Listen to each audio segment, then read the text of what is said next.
consider, refresh, and renew the disciplines in social sciences and humanities at the University of Fort Hare. The Faculty of Social Sciences and Humanities proposes to convene a quarterly seminar in order to revitalize and refresh and renew the disciplines within our faculty. Part of the objective of this series is to stimulate conversation about the distinctiveness and excellence of scholarship at Fort Hare. At these seminars, we invite a speaker. Our invited speaker for today is Dr. Ayesha Omar. She will concentrate on how social sciences and humanities rooted in the histories and cultures of the Eastern Cape may suggest unique, innovative, and new insights into the trajectories of these disciplines at Fort Hare. Dr. Ayesha Omar is a senior lecturer in political theory at the Department of Political Studies at the University of the Witwatersrand, or WITS, and a British Academy International Fellow at SOAS, the University of London. While at SOAS, she will be undertaking a 3-year research project in the liberal engagements of Black intellectual history in South Africa. The project explores texts and archives in the UK and South Africa, the archives at Fort Hare included, and explores these archives to disclose how liberalism was considered normatively, descriptively, and evaluatively as Black intellectuals responded to the context of settler colonialism and apartheid. Ayesha's research will be used in the development of an extensive book project. Ayesha has published various articles and book chapters in comparative political theory and intellectual history of South Africa. She has recently completed a monograph for the Cambridge University Press series in comparative political theory, is co-editor on the 2-volume series, the Cambridge History of African Political Thought, and the recently published volume, Decolonization, Revolution and Evolution, with David Boucher, with Wits University Press. Ayesha is an editor of Theoria, a journal of social and political theory, and the secretary of the IPSA Political Philosophy Research Committee. She is on the editorial board for the Journal of Global Intellectual History and Politics. In 2017, she received the Mail and Guardian 200 Young South African Award for her contributions to university teaching. Thank you very much, Dr. Omar. We are very honored to have you here with us today, and we look forward to your talk on the liberal engagements of Black intellectual history in South Africa. Thank you, Dr. Omar.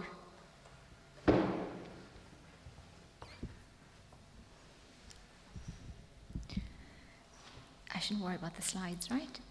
We're not going to have slides. Okay, that's fine. I'll put my water down there if it slips. Shall I just wait for a few more people coming in to get seated?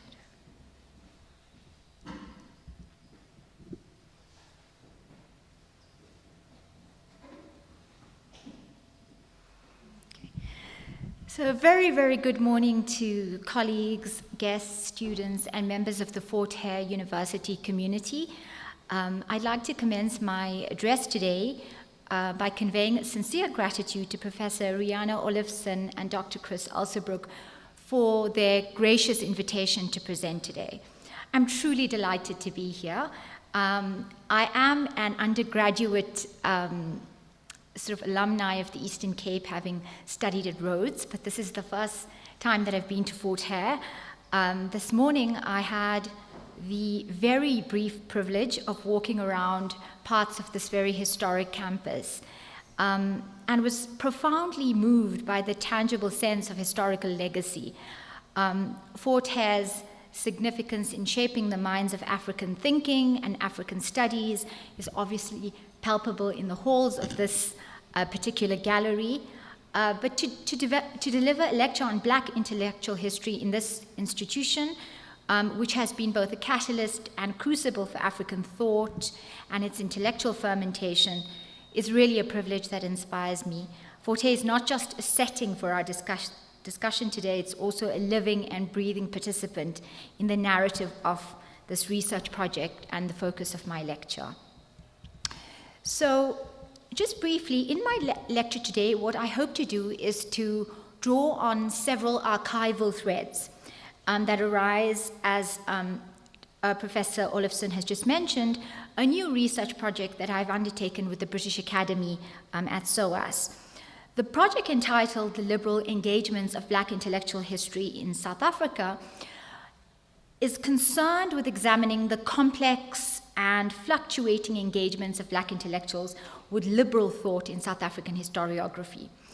What it seeks to do is to understand this intellectual ferment of segregation and apartheid by exploring the vernacularity and multiplicity of ways in which liberal ideas were thought about, were analyzed by key thinkers in various texts and debates. It's further concerned with also revealing how the political and social realities of the early and late apartheid period led many Black intellectuals to critique and repudiate liberalism in addressing questions of racial domination and oppression. It also contrasts the rise of a dominant strand of radical Black nationalist critiques of liberalism and counterposes these against more generous accounts of liberalism's emancipatory potential by some early Black intellectuals like Jordan Ngobani and Selby Msimang.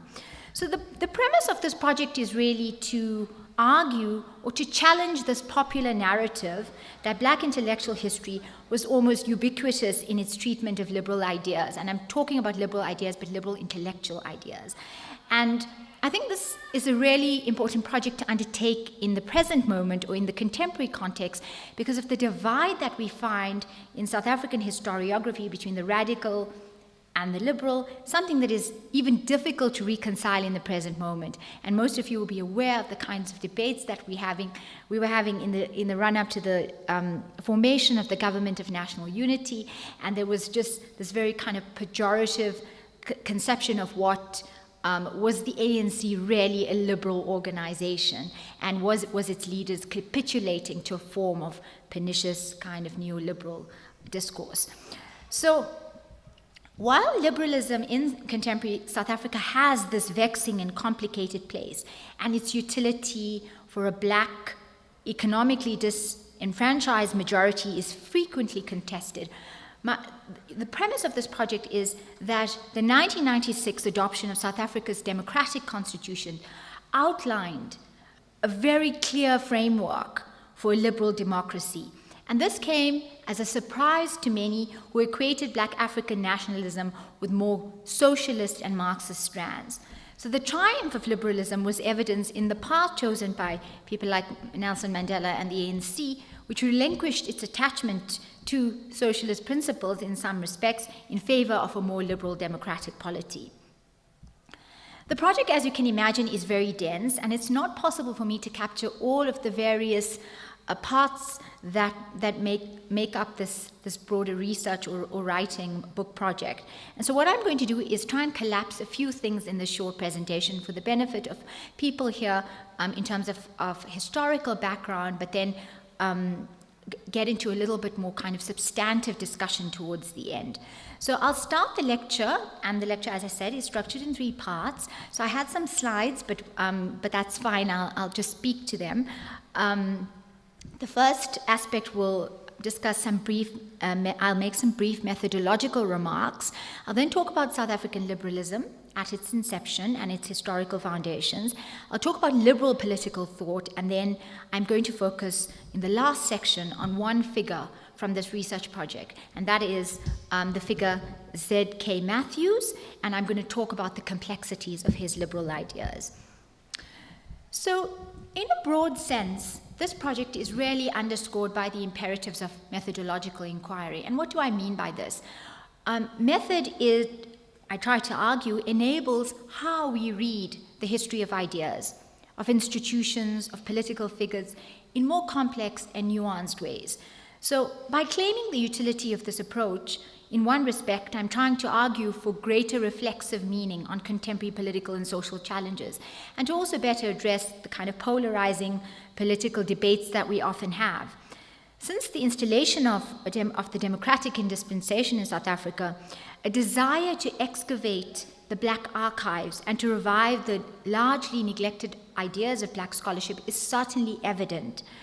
Nonetheless, several issues present as crucial, and I think one of the most important of these is that in South Africa we tend to produce a lot of political hagiography and a lot of biography, but very little intellectual history. And what I mean by intellectual history is how do we conceive of ideas in a way that constitutes a close study of written and sometimes perhaps oral expressions of thought as responses to moments in history. So this project really takes seriously this methodological underpinnings. It takes seriously the need to locate ideas in their appropriate context, not only for providing historical background, but actually in order to engage in the act of interpretation itself. And here I'm quoting an intellectual historian, Quentin Skinner. Intellectual history as it pertains to the development of Black intellectual history or Black intellectual thought in South Africa involves the study of intellectuals, of conceptual ideas, of broader histories of knowledge.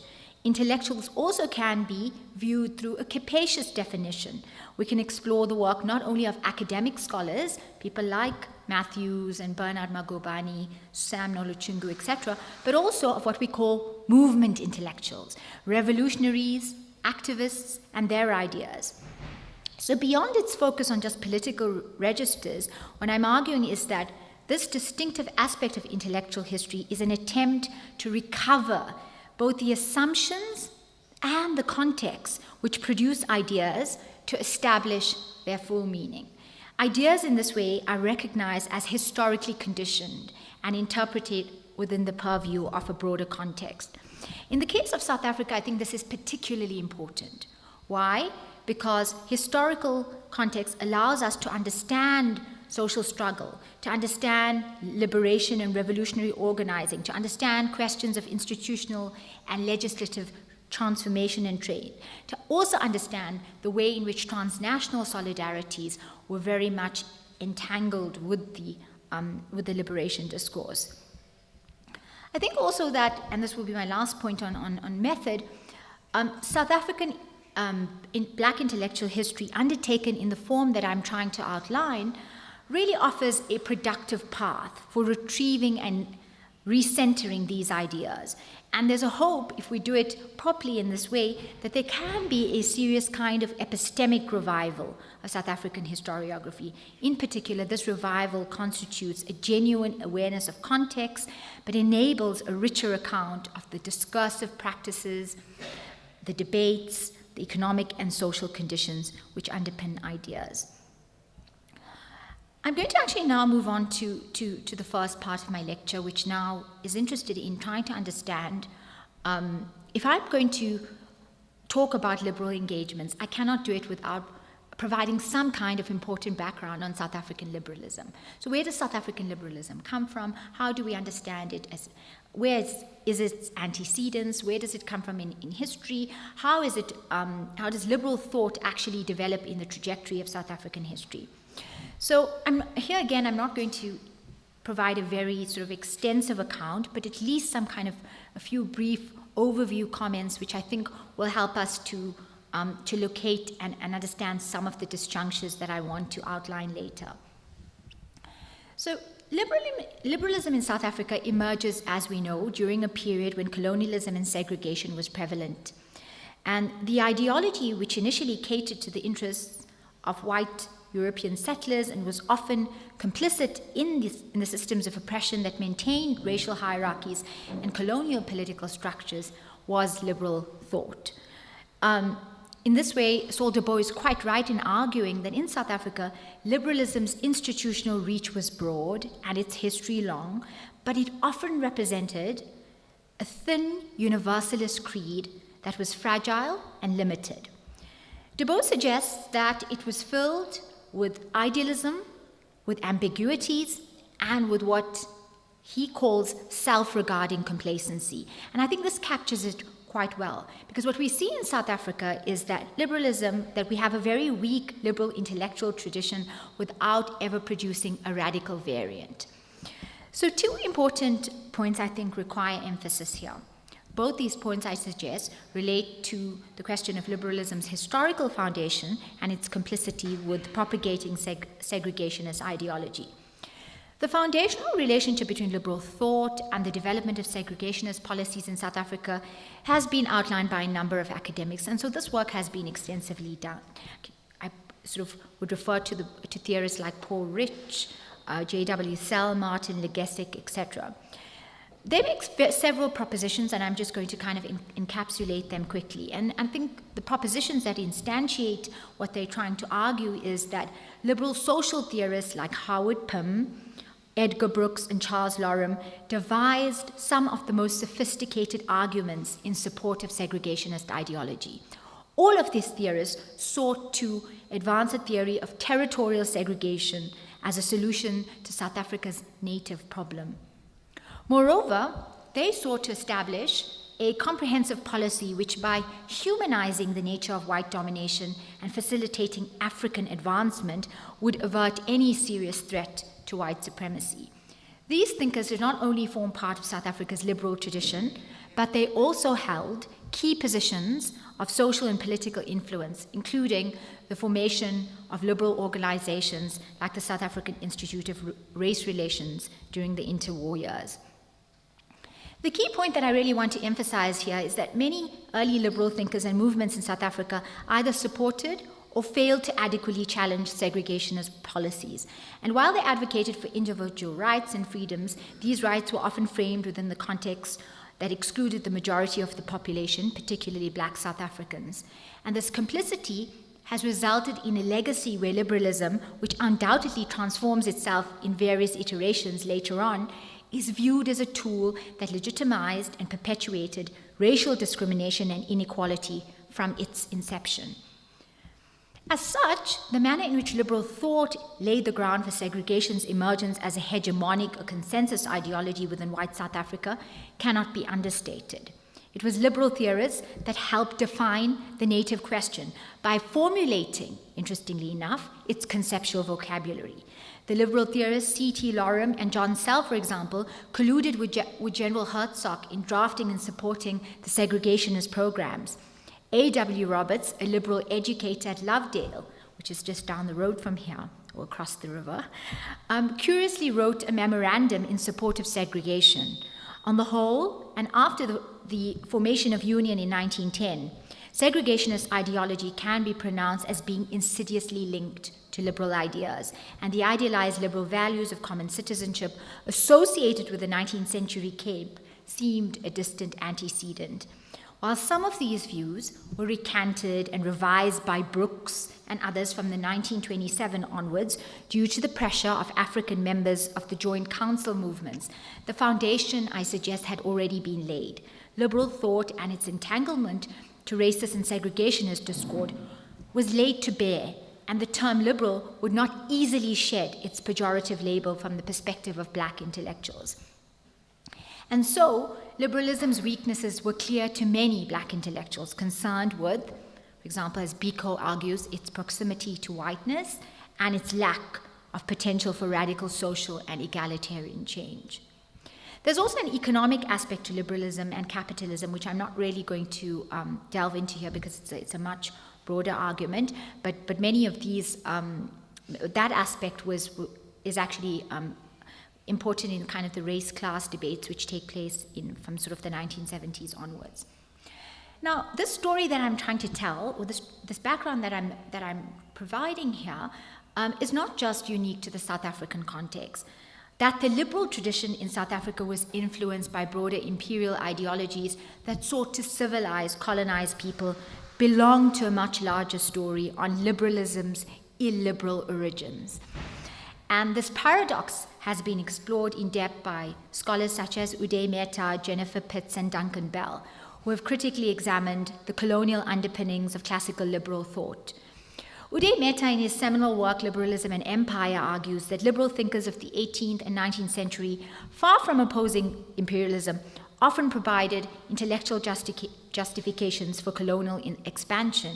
Mehta writes, for example, the universalism at the core of liberal thought did not preclude, and in fact was compatible with the maintenance of a hierarchical order between Europe and the rest of the world. This hierarchical worldview is particularly evident in the works of John Locke and John Stuart Mill, two seminal theorists of liberal political theory who also served as apologists for colonialism and empire. Jennifer Pitts, in her book A Turn to Empire, explores how liberal thinkers justify the subjugation of non-European peoples. Regarding J.S. Mill, Pitts notes, Mill's writings on India and on barbarous societies more generally reveal the limits of his liberalism and the extent to which he was willing to countenance illiberal practices in the service of what he saw as a civilizing project. Mill's perspective on uncivilized Africans is particularly revealing. In On Liberty, he writes, despotism is a legitimate mode of government in dealing with barbarians, provided the end be their improvement, and the means justified by actually effecting that end. This statement, I argue, starkly illustrates how liberal ideals of individual liberty were often suspended when it came to colonial contexts. Dunkel Bell, in his work Reordering the World, further elaborates on the imperial entanglements of liberal thought. He argues that many liberal thinkers saw empire as a vehicle for spreading civilization and progress. Bell writes, far from being antithetical to liberalism, empire was often viewed at its fulfillment, the mechanism through which liberal values could be disseminated globally. This paternalistic view, I argue, often justified colonial rule and segregation, as in the case of South Africa, as necessary, right? And this point is very important. It's important even for thinking about the institution of Fort Hare and the institution of Lovedale. So this paternal view often justified colonial rule and segregation as necessary for the supposed advancement of non-white populations. Such ideologies framed liberal ideas as a means of controlling and managing racialized subjects rather than, and this is something that one can differs from archive to archive, promoting genuine equality and freedom. So the ideological landscape of South Africa's liberal tradition remains shaped by the foundational concepts of classical liberalism. Locke's theories on individual rights, property, and government by consent establishes the framework for liberalism's emphasis on personal freedom and legal equality. These ideas, as we know, resonate in South Africa until the present day. It informs the Constitution. It informs debates about citizenship and governance. But its application was hardly straightforward. South African liberalism, as Paul Rich argues, had for the most part been the political expression of a small body of white educationalists, philanthropists, missionaries, and social workers who had been concerned to alleviate the harsh economic and social consequences of industrialization in a racially divided society. So although the South African liberal tradition from the time of union has taken over a fairly cohesive body of political values, example, freedom of expression, the parliamentary franchise, and individual rights, transcending religious or racial affiliation, from the 19th century Cape, it was unsuccessful in translating these into a political program that had real impact on the body politic. Instead, liberal political discourse from union was increasingly defined by the alternative ideological concept of white settler segregation, which became the chief political weapon for entrenching supremacy. This is not the full story. There were many white South African liberals, however, who championed the principles of individual rights and equality before the law, and these ideals were often applied selectively, excluding or severely limiting the rights of the black majority, but in some cases more capaciously. And I think the important idea here is that without this kind of background, it's perhaps impossible to understand why, at its most fundamental level, liberalism as a political and moral philosophy based on the normative values of individual liberty, consent of the governed, and equality before the law is frequently contested as an emancipatory and genuine path for promoting black freedom. And this continues, as I say, to harbor until the present day. There's another really important point here, which I think I must also perhaps dwell on before I move on to the last section of my talk, which is on the question of Z.K. Matthews and his liberal ideas. And that is, one must consider the manner in which liberal thought informed the educational training and intellectual development of black thinkers. Leading South African black intellectuals whose plaques adorn the walls of this university, for example, including early leaders of the SANNC and the ANC, extolled Victorian values of moral improvement, material progress, and personal respectability, their hopes for inclusion within the South African body politic as citizens of a common, non-racial society were in many cases, and this is, of course, as we'll see and we look at the ideas of Matthews, informed by Christian and liberal conceptions of justice and humanity. While proud of their African identity, they eagerly embraced the universal qualities of Western civilization in the belief that liberal principles may be a potential value and utility for all black people in this country. That kind of brings me, I think, to the final section of my talk, which is perhaps the part that is the most interesting, and that is the ideas of Z.K. Matthews and charges of kind of liberal paternalism, which are often sort of mentioned when in relation to his political writings. So while the background that I provided both on South African liberalism and kind of liberal political philosophy in general articulates the kind of intellectual ferment of liberal ideas, my task in this final part of the lecture is to really develop an account of my argument through the lens and archive of one thinker. And I've chosen to hone into the ideas of this extraordinary thinker from South Africa's anti-colonial black intellectual tradition, a name that has a particular salience in this university, the former principal of the University of Fort Hare, Zachary Kerodeling Matthews. Z.K. Matthews stands as a significant figure in South African intellectual history and political life. His life work, spanning academia, politics, and social activism, really provides us with a unique lens through which to examine the complexities of engagement by black intellectuals with liberal thought in the context of settler colonialism and apartheid. What I want to suggest is that Matthews' engagement with liberalism was characterized by a critical approach that both embraced core liberal ideas but also questioned their application in the South African context. This is something that I term anti-colonial liberalism.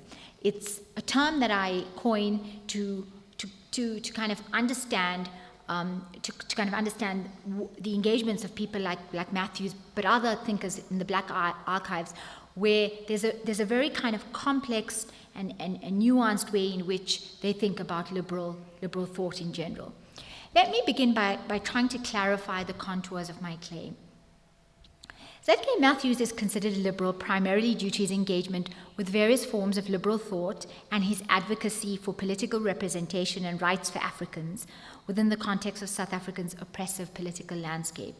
His involvement in liberal political organizations and circles, like the Joint Councils, as well as what we find in his archives and writing, a clear emphasis on questions on property rights, the rule of law, institutions, free labor market, aligns him with many classical liberal ideals. However, this characterization in some senses also lacks complexity. While Matthews utilized the language of liberalism, he also critiqued its limitations and the political inaction of many liberal figures of his time. He was involved in debates about education and politics, advocating for a more nuanced understanding of the social issues affecting South Africans, which often put him at odds with more radical elements within the African nationalist movement. Moreover, what we find in his writings is that they reflect a blend of liberalism with a critical perspective on its application in South Africa, indicated that while he may have operated within a broadly liberal framework, and many historians actually refer to, and I quote from Saul DeBow, for example, who I just refreshed by reading this morning, referred to Z.K. Matthews as the liberal-minded Fort Hare intellectual professor. He also sought to address the specific needs and rights of Africans in a way that transcended traditional liberal thought.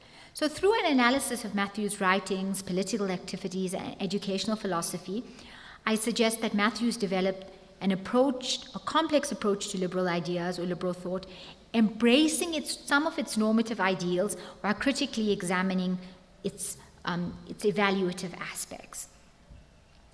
So this is something that really comes to light when examining Matthew's political writings, both in the archives, which I've been working on for the last month and a half at the Institute of Commonwealth Studies at the University of London, but also his written memoir, Freedom for My People, and some of his other speeches and letters.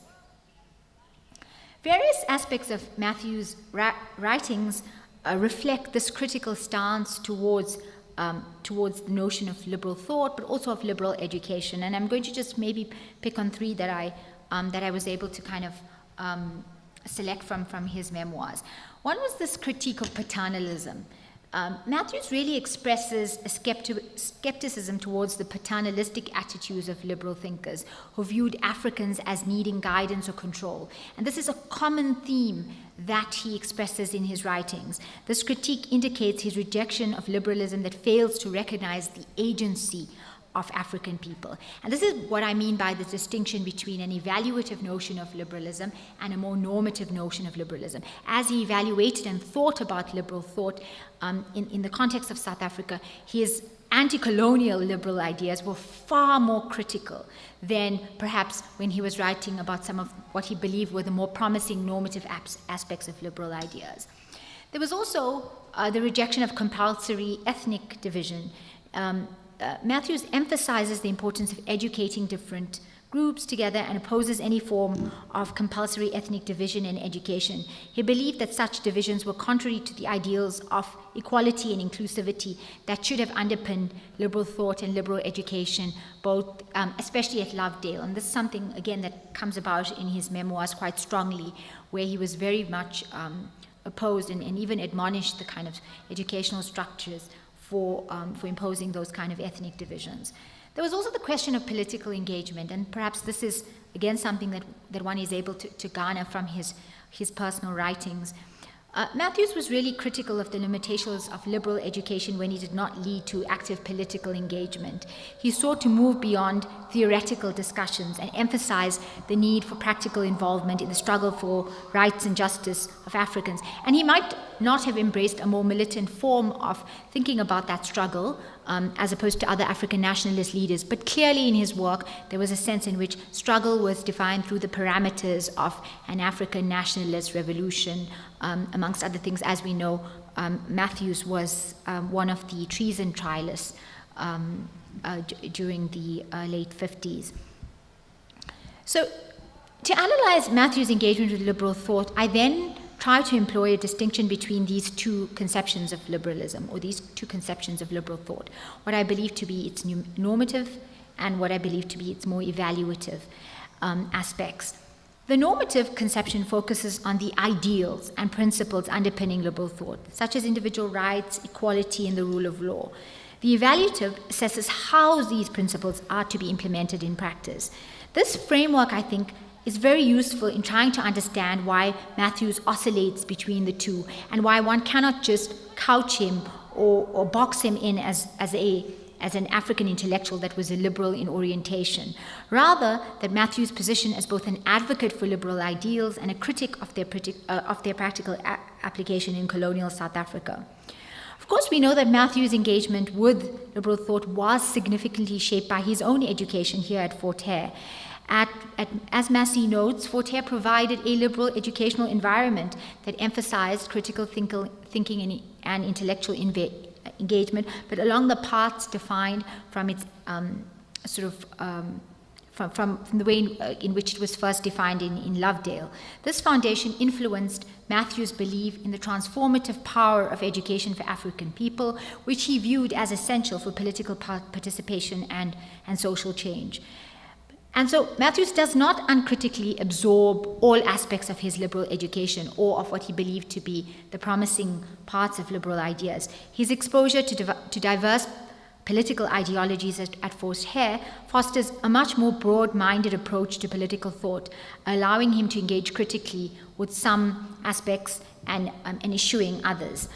So he can be characterized then, I suggest, as an anti-colonial liberal thinker, a position that reflects the complexities of his engagement, his advocacy on one hand with equality and rights, but also a rejection of colonial structures and focus on education and empowerment aligned with both liberal and anti-colonial ideologies. Matthew's involvement in drafting the African Claims document and the 1949 Programme of Action demonstrates how he sought to apply some liberal principles in a way that directly challenged the colonial status quo. So this is an interesting, and this is something that I'm going to go in. Of course, I don't have time for it now, but in the book, which will have a chapter dedicated to his ideas, into some detail, trying to unpack how he did that. This kind of perhaps conflation and merging and bringing together of these two things, which I now want to term anti-colonial liberalism. His vision for a common society where all individuals could participate equally in political life certainly embodies liberal ideals, while simultaneously pushing against the limitation of how these ideals were often interpreted in colonial contexts. Matthew's critical engagement with liberal thought is evident in his rejection, very firm rejection, of paternalistic attitudes often associated with colonial liberalism. He opposed the notion that Africans needed to be guided or controlled by advocates, instead advocating for their full participation in political life and in intellectual life.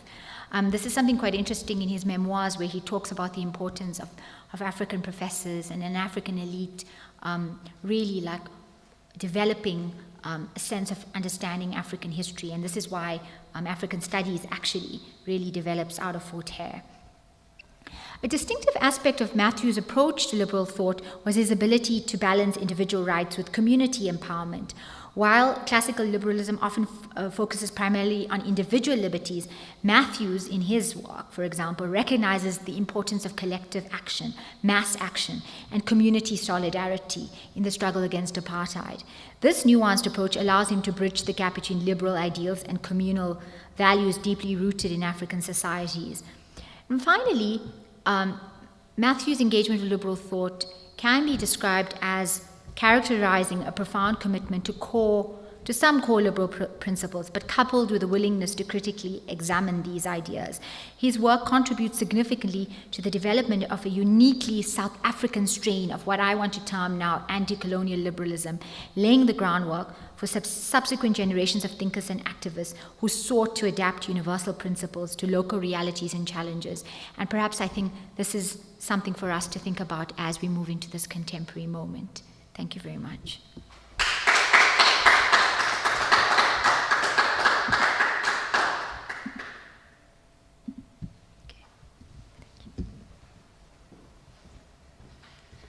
Thank you so much, Dr. Omar. We will now have Dr. Chris Alsabrook from the Center for Leadership Ethics in Africa here at the University Fort Hare provide a response. Thank you.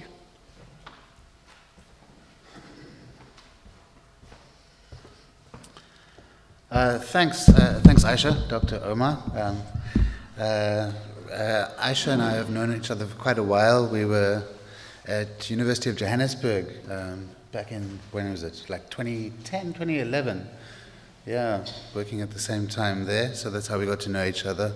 And we've kept in touch since, working, for instance, on that book with David Boucher on decolonization, evolution and revolution. And for a long time we've shared an interest in the intellectual history of ideas in politics. So you'll find there's often two different kinds of ways of doing political science or political studies, and one is very empirical and data heavy, and the other is more on this kind of the history of ideas, or the ideas of politics. And so that's this tradition of political theory is something that we both share, and also the idea that to understand the ideas of politics, you really need to understand the historical context and conditions in which these ideas emerge. And so I see that she's made phenomenal progress with this project, and it's very exciting to see what she's working on for this book on black intellectual anti-colonial engagements with the liberal tradition. I think it's actually she's onto something here. No one's looking at it, you know. Liberalism has got a bad rep in South Africa, for various reasons, probably because it's hegemonous. It's actually become so successful that we don't even notice how many of our ideas are informed by liberalism. And a lot of the critique that we have of current institutional failings is informed by liberal ideals, if not the practical shortcomings. And so I think what we've seen, what we've heard in this talk is very important in terms of showing up how often many of these ideals of liberalism give rise to the very critique of its shortcomings. So our frustrations with injustice in South Africa, we often associate the injustice with liberals, but in fact it's the critique of that injustice is a liberal critique. And so we don't always realize how our ideals and our normative standards are influenced by this hegemony. So this tradition is probably one of the most long-standing, going back to the 19th century, and very influential in missionary work here in the Eastern Cape. I think a lot of the leaders of the anti-colonial struggle in South Africa were influenced by this liberal tradition, by the missionaries who came here not to conquer, but to save people. When they were talking about saving people, it was about saving souls, but also protecting people from tyranny. And a lot of people who had experienced tyranny in Europe were coming here to get away from that, and also to try and bring about a society that would be free of such tyranny. So a lot of the missionaries were influenced by liberal ideals, and consequently, many of the people that they taught, the educated class of black African people, were likewise influenced by liberal ideals. And that's why we see people like DDT Jabavu and ZK Matthews, who were the two of the main black intellectuals at the Fort Hare when it started, were classically liberal thinkers, as Dr. Omar has explained in today's talk. So she's focused on the most part on the ideas of ZK Matthews, but we can see that DDT Jabavu and Stewart, James Stewart, were very influential liberals. And so it's quite interesting to me that if you go to America, if you go to the United States, liberals are seen as lefties. That's like the left-wing Democrats, or even further left than the Democrats. And if you come to South Africa, it's kind of the opposite. They're associated with on the right-wing side of the spectrum, associated with capitalist exploitation. And yet it's probably the primary ideology of capitalism. And so there's few intellectual defenders of this ideology, but at the same time it has achieved the status of hegemony. And we've often heard of the arguments, for instance, from black consciousness leaders such as Steve Biko. The phrase white liberals has become a sort of toxic phrase. Although there are much worse versions of whites, I can promise you.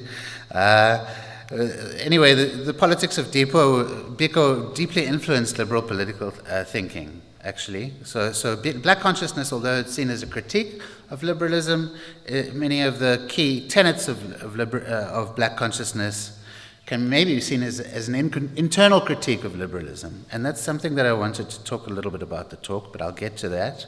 So is it that the problem is that there are the liberal ideals, which are fine and good, but then there is the way that people who call themselves liberals actually behave, which is problematic? Because, or, on the other hand, is it that there are ideals of liberalism that are problematic in themselves? So it seems often what we're finding is that there's a contradiction between theory and practice, and that can be seen as a critique of liberalism, in that it's a critique of its shortcomings, its practical failings. But then you might also wonder, is there an additional critique of liberal ideals themselves? Or is it just the practical failings? And that's something I wanted to just find out maybe a bit more with reference to Z.K. Matthews. But one could also, say the same thing about black consciousness. Is black consciousness a liberal ideology, or does it break? And if it breaks with liberalism, how so? Because for instance, in black consciousness, there's a focus on individual freedom and agency, the empowerment of marginalized people. There's an egalitarianism, opposition to authoritarianism, a critique of racism, a mobilization for human rights, for the rights of black people. All of these are liberal. These are liberal. It's like a liberal program, black consciousness. And yet, because famously saying we need to work independently from these white liberals, does that mean we need to be black liberals separately from the white liberals? Was he saying we don't need to work with the liberals at all? So liberalism, anyway, is not just a white thing in South Africa. Liberalism has radically informed the development of our state institutions, our post-apartheid state institutions. So Timbeka Toby, in his book The Land is Ours, he offers an historical examination of the role of black legal pioneers in the struggle for land and rights in South Africa, and shows how they were very much informed by liberal ideology. And these are the guys who fought against apartheid and laid the basis for the ANC. So although the ANC often talks in the socialist rhetoric, you find that the negotiated compromise, if you look at what they're mobilizing for, that's what they were arguing for in the struggle against apartheid. Is that kind of constitution, a liberal constitution that we have today. They didn't sell out. That's what they were arguing for all along, or at least their leading thinkers and their leading and the lawyers in the history of the ANC. So on the relevance today, why has liberalism got such a bad name? I just wanted to maybe talk about that briefly before maybe we go into a question and answer session. So the problem is that early liberalism tended to prioritize political rights and the rule of law without challenging the economic systems of land dispossession and racial capitalism. So liberalism works if everyone's got a fair chance, but in South Africa we had deep structural problems that meant people did not have a fair chance. People couldn't just compete on the market if there were systematic economic divisions that undermined black advancement. And liberalism promotes formal equality, such as equal rights and legal protections.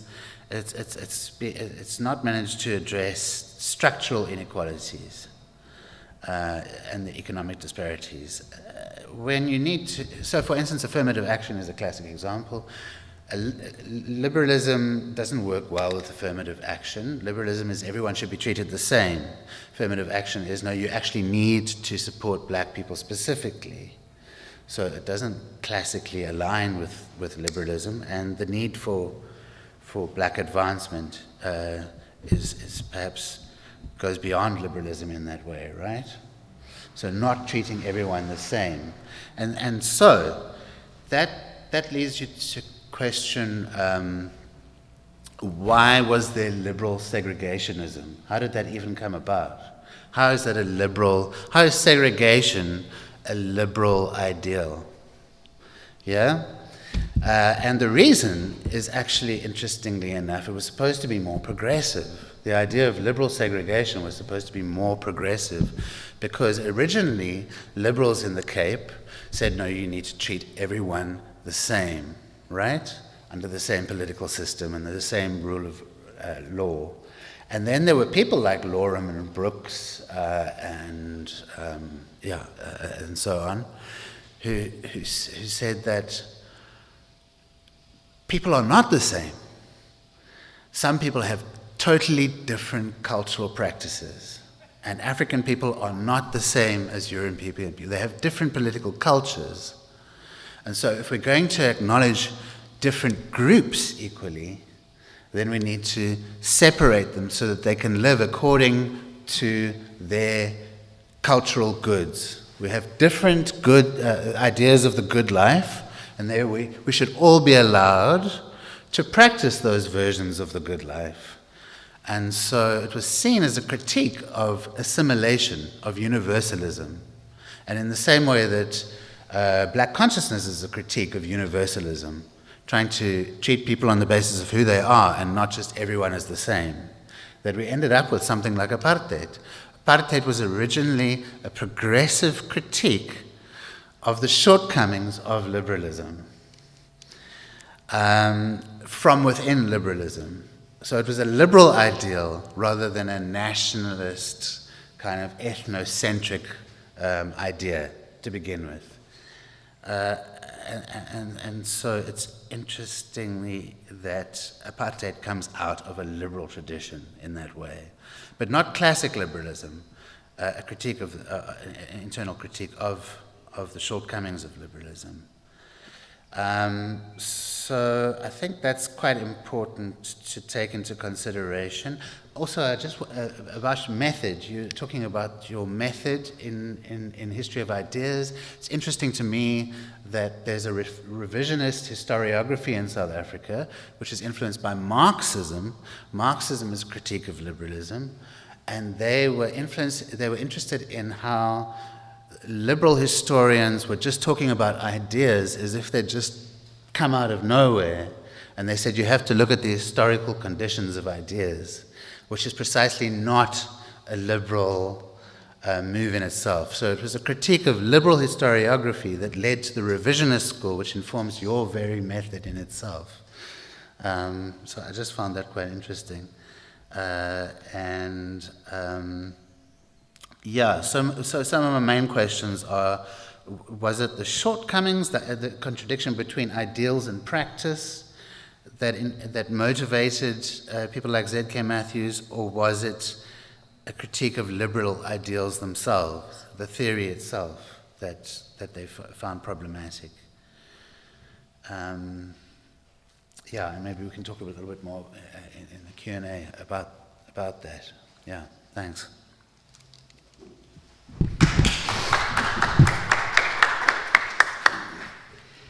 Thank you very much, Dr. Alterbroek. If you can please take a seat.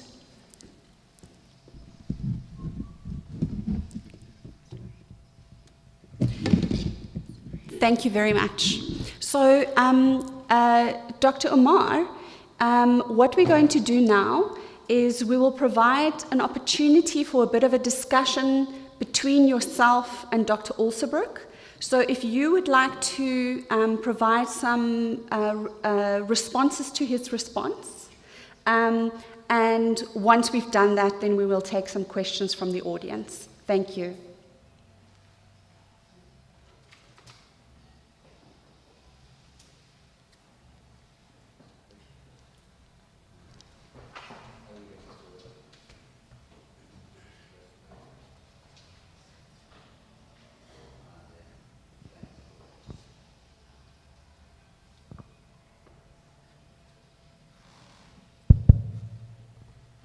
Yes, so thanks so much for those really wonderful remarks, because they were really sort of generative, and I think that's important because in a space like this, where a project like mine is perhaps at its nascent stages of development, I'm still very much taking a deep dive into the archives and developing a theoretical framework for how I want to think about, for example, Z.K. Matthews, but then a host or a plethora of other thinkers. How do I want to think about, as you mentioned, I think the most important point was the different dimensions of liberalism, right? Or the different dimensions of liberal thought. And this is why I try to make that distinction even within the broader kind of construct of anti-colonial liberalism, that what I'm interested in is trying to develop a distinction between normative liberal ideas, which are very much in the abstract, which is very much what informs liberalism as a political philosophy, a political and moral philosophy. So that those normative aspects, for example, are the way in which you can say, okay, this is how liberal theorists define what constitutes liberal political thought as a moral and political philosophy. Now let's look at Black consciousness and see how many ideas in Black consciousness philosophy align with liberal thoughts, and does that make Black consciousness necessarily a liberal philosophy? And so that's one way of looking at it, right? But another way of looking at it is that there are some kind of more universalizing ways of thinking about the world in which liberalism might necessarily appropriate, but which are also present in other ways or other kind of moral and political theories and philosophies. And so one might not necessarily have to locate them within a liberal paradigm. And so I haven't fully worked that part out, but where it is very helpful in, for example, the archives of Z.K. Matthews is when he does appropriate or use the word liberal thought or liberal ideas or liberal, then we know what he is referring to. He's referring to a particular set of ideas or institutional practices or a particular kind of education that is informed by a particular set of moral and political values.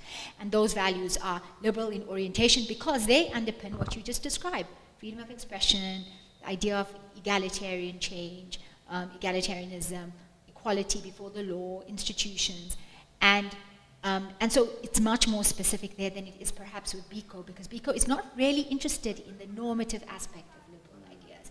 He's interested in the latter, which is what I call the evaluative aspects of liberal ideas, and I call it evaluative because he's evaluating his context, and he's saying this is how liberals who are invested to a particular moral philosophy, meaning liberalism, are behaving, and that is necessarily antithetical to the Black project.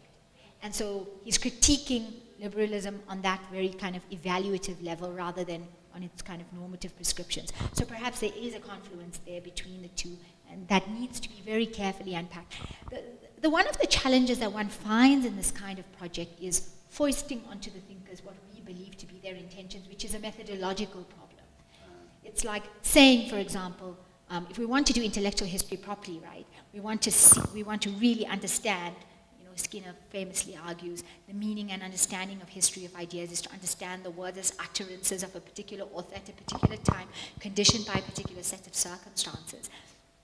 Now, with whichever thinker you're looking at a particular time, if they're not, it's much easier, like I always say, if I'm looking within the archive of a Black intellectual that was a university academic that was interested in reading Locke and engaged with Locke, or read, some of the other kind of seminal liberal thinkers like Mill or McPherson, etc., and then critique them, repudiate them, or draw from them what it believes to be promising aspects of the ideas and relinquish others.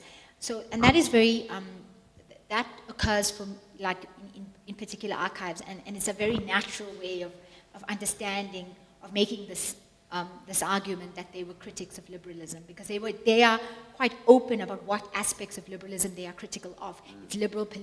It's the moral and political philosophy of liberal ideas from a particular intellectual tradition, and they even cite the authors that they're critical of, or extend like the various aspects of that thought and develop them in various ways.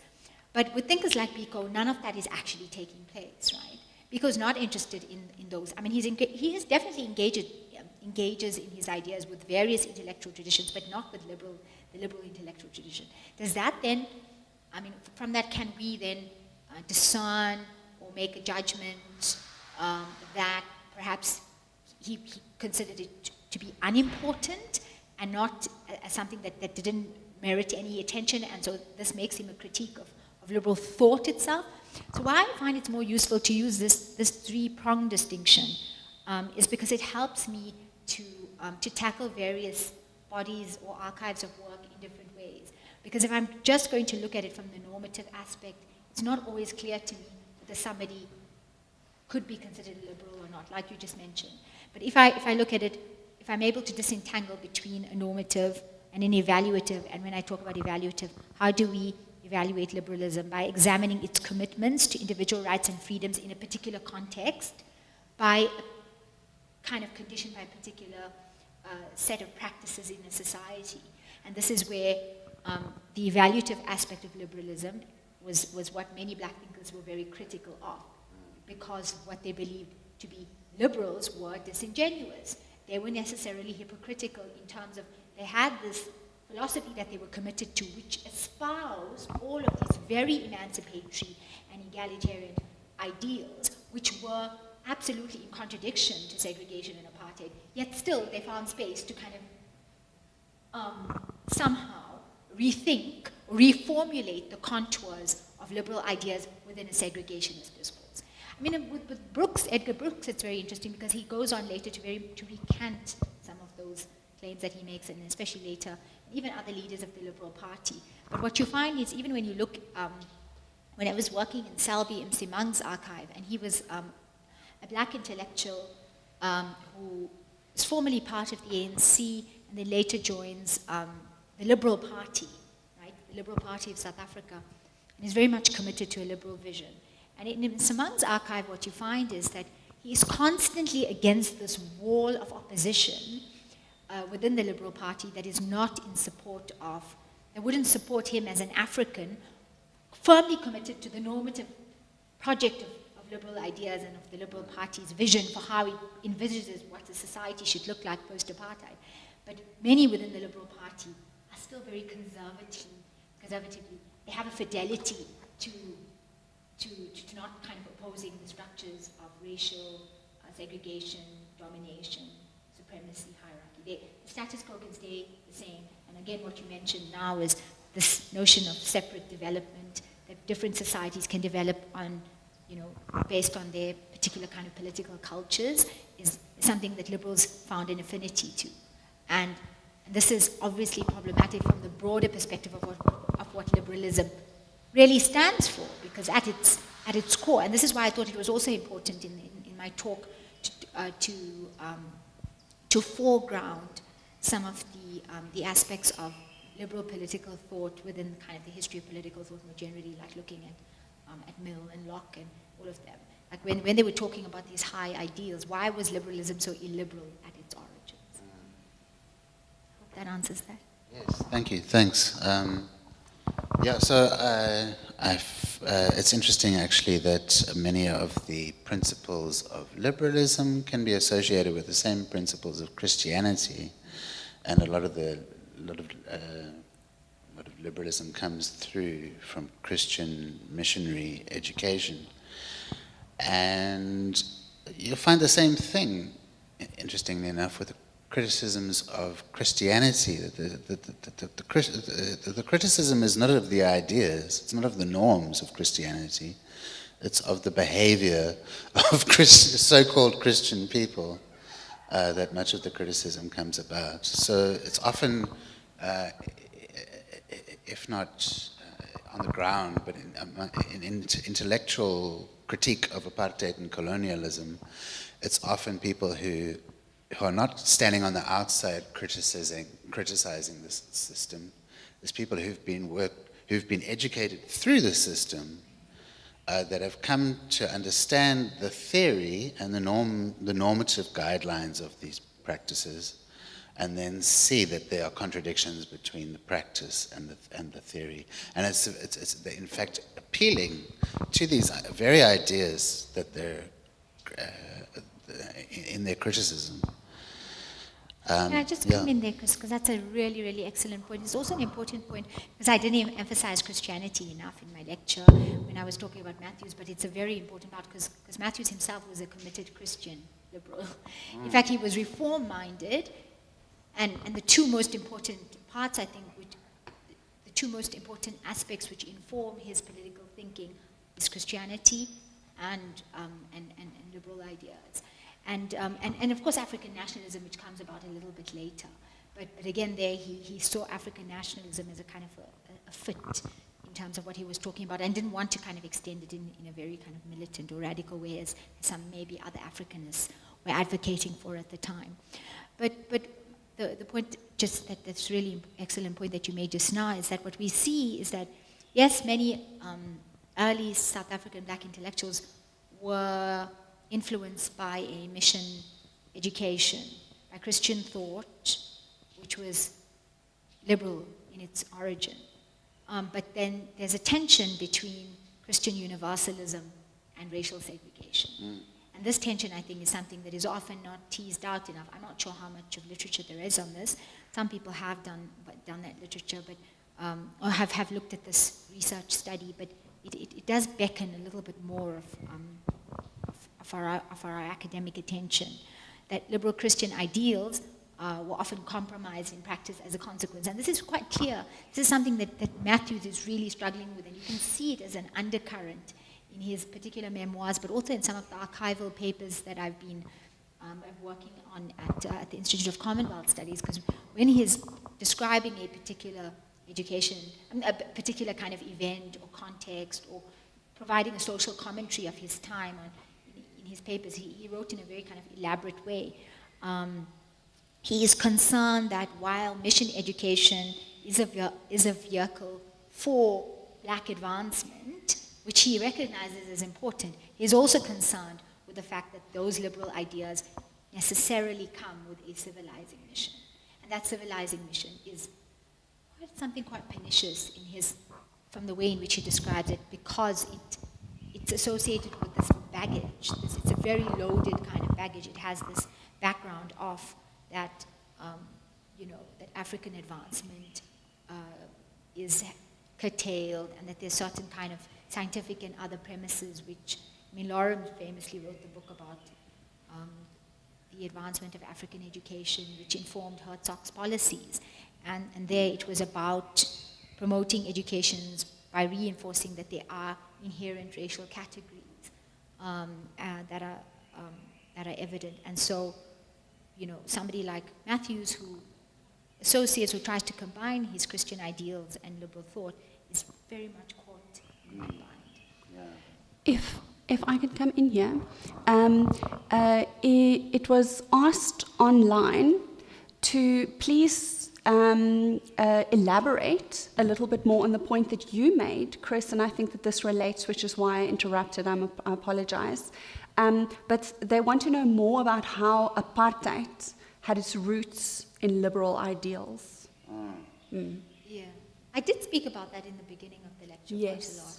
Yes.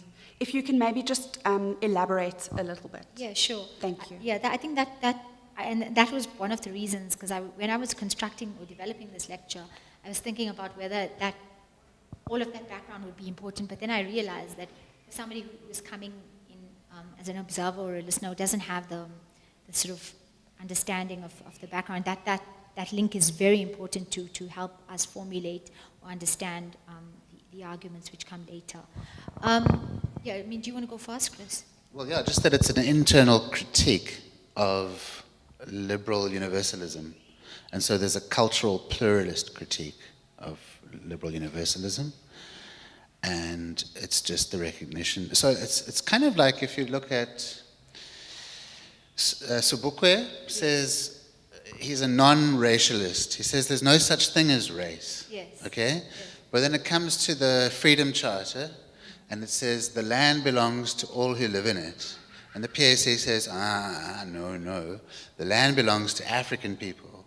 So now how is he a non-racialist, Sobukwe? It's like a liberal non-racialist, but at the same time he's saying, no, the land doesn't belong to all people, it belongs to African people. Well, he's saying that there's no such thing as race, then he's also saying that white people can be African people, but they must behave culturally, I guess, as African people and live amongst African people and not see themselves as separate. And as long as they see themselves as African just like everyone else, then the land belongs to those specific people too, right? They can be included. But then there's a tension really there about between individualism and groups. And so when you're talking about freedom, are you talking about the freedom of Xhosa people, or are you talking about freedom of all people?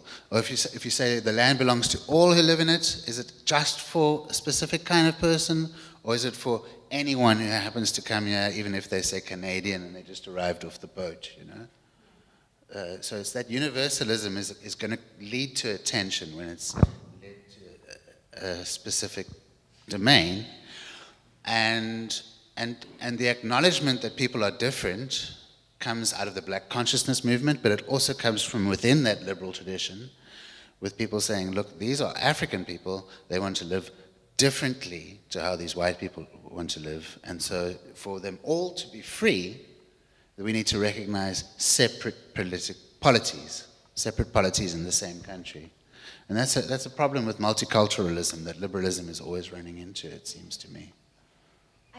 So I'm gonna take the point in a slightly different direction, because you've already, I think, covered the main aspect of that question. But what struck me in one of your earlier comments is about this kind of tension between this communist values, communalism, African communalism, the tension between African communalism and what black intellectuals believe to be the promising aspects of liberal individualism, right?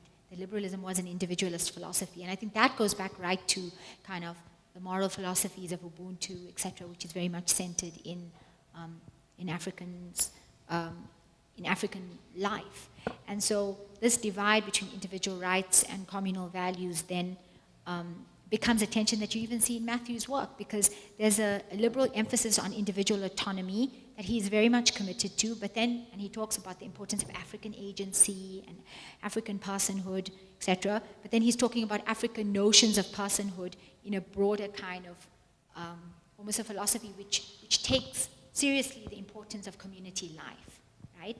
And when he talks about it, he might not be directly sort of addressing what he means by the importance of community life, but what we can infer from that is that he is stressing collective responsibility and shared identity. And collective responsibility and shared identity are what constitutes African communalism and with the notion of African notions of personhood as underscored by the philosophy of Ubuntu. So, and then you have that brought into tension with the liberal focus on property rights versus the traditional African concept of communal land ownership. And I don't work on land. And of course, Tembeka and Toby's book, I think, does a really brilliant job of trying to see how the lawyers tried to kind of, early African sort of first constitutional lawyers were interested in thinking about these questions. And he's quite right in arguing that they kind of very much embraced a much more kind of liberal conception rather than this notion of the communal land ownership, which was always there. And I think it's quite interesting that even in contemporary political discourse, you know, there are people like you who work on land issues now, questions of land reform as it relates to the South African context. What we see is that this tension it still hasn't been resolved. It's not being resolved because intellectually it was never properly resolved. It was that black intellectuals were very much committed to the idea of individual land ownership, but saw like the utility of traditional customs, etc., and then somehow found a way of marrying the two. What the ANC kind of later does is that it creates this Ministry of Traditional Affairs, and then kind of gives to traditional chiefs certain kinds of rights, and somehow tries to bridge together the more cultural aspects with the more kind of modern, like the more liberal aspects. But it's not properly recognized. And what I'm interested in is how do these tensions also reflect in kind of more in the debates around sort of customary law and individual rights, but also in kind of reconciling, for me, Western liberal ideas with African cultural values. And this is why I describe Matthews as an anti-colonial liberal, because he is very critical of certain aspects of Western liberal ideals. He is critical of the notion of this idea, Western civilization comes to Africa and tells us how we have to be as Africans. And so he's very much cognizant of the fact that he sees himself proudly as an African man with certain cultural values, but then he's still very liberal-minded in his orientation. So this kind of tension is something that is not fully worked out, and so the way in which I'm trying to do it, especially in his personal writings, is trying to draw the particular passages where where this tension takes place. So it might be early in the book that he is quite sort of admonishing of certain aspect of Western liberal education, and then later on goes to talk about that these are important for the development of an African society in the future, and those are really liberal. And I think this is why I think the term anti-colonial liberalism helps me to capture what are these two tensions. Thank you. do you want to make another comment before we have questions from the floor? Absolutely. Okay. Do we have any questions from the floor? Any questions or comments?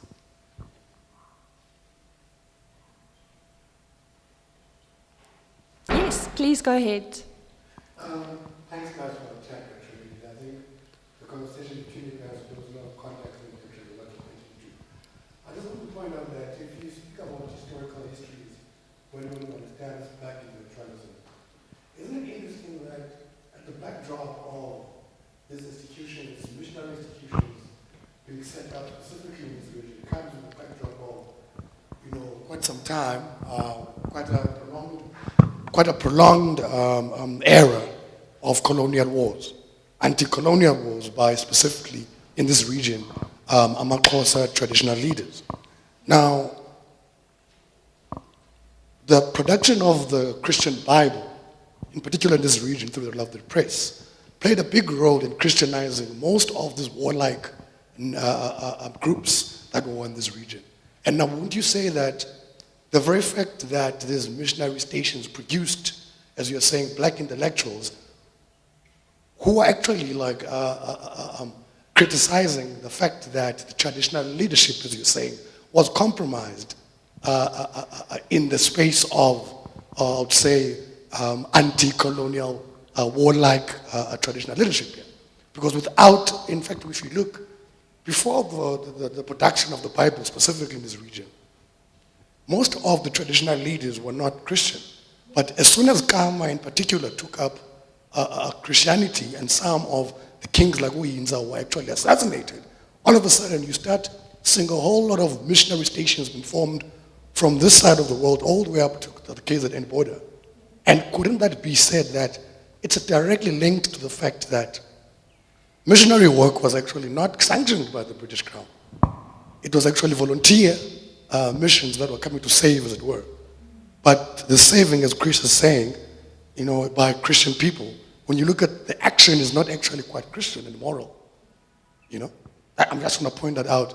The connection between traditional leadership being compromised and Christianity being instilled in this region.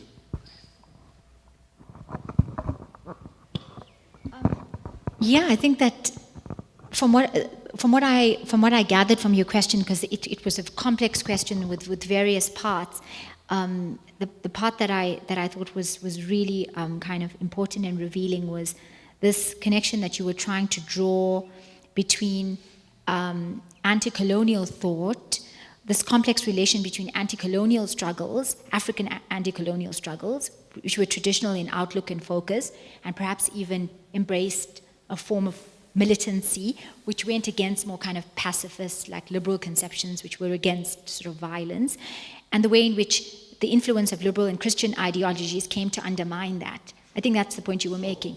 I guess this is a crucial question. I mean, without the creation of an intelligentsia that basically took the anti-colonial struggle into a very particular direction, which was liberal in focus and orientation, because of what you described.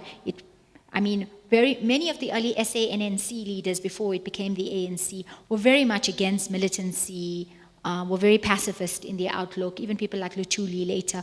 It was only much later when apartheid takes on a very, very peculiar form that the MK is formed and is kind of endorsed by the higher leadership of the ANC, where they believe. And by then also remember there was this idea of a revolution that could be violent because of the influence of Marxist ideology.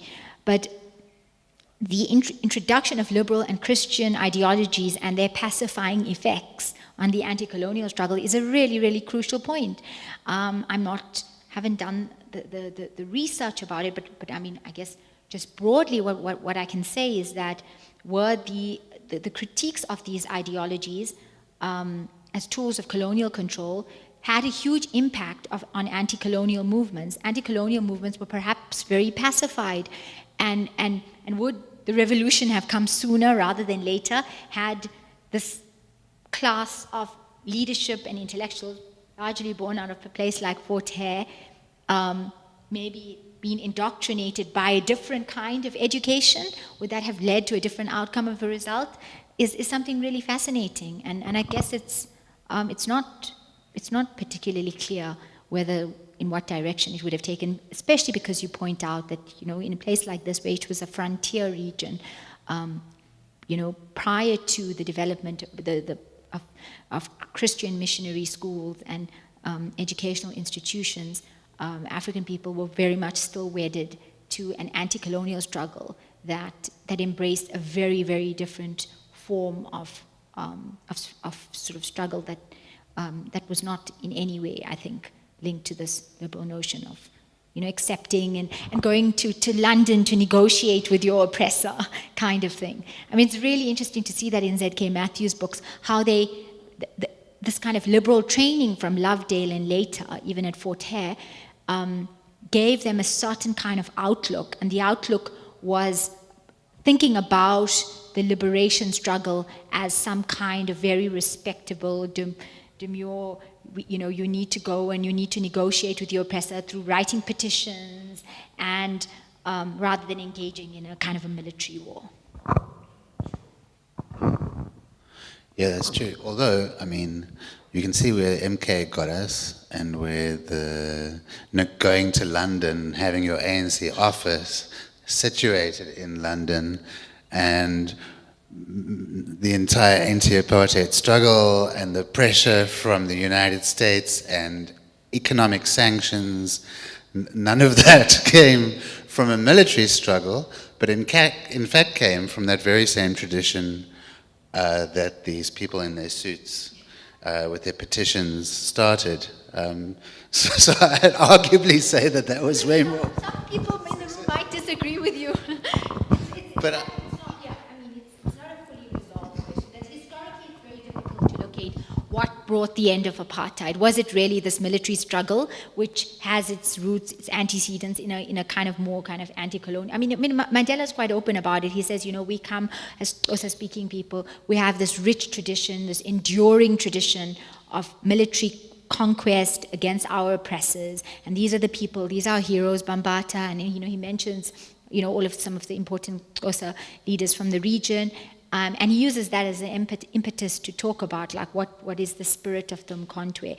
Whether that was a successful struggle, I mean, again, is something that's kind of debated in South African historiography. We know that the MK was, of course, wrought with challenges at the time, largely due to kind of the oppressive nature of the regime, but the fact, I mean, Chris's point here about what eventually brought the end of apartheid. It took men in suits to sit down at a table and negotiate in a very. It was not the war, and it's a salient point. It really is. I mean, and that was because of its liberal heritage. Really, the ANC's own kind of that this is something that it engaged with over decades. It knew the strategies. It was not a military organization at its inception. It was a liberal organization concerned with challenging the colonial structures through very respectable forms of that was taught through the colonial kind of enterprise. All right. Thank you very, very much. Thank you very much, Dr. Omar. We really are honored to have you here with us today. We took so much from your lecture. Thank you very much, Dr. Alsabrook, for your response. And thank you very much to everyone who joined us today, both in person as well as online. Thank you.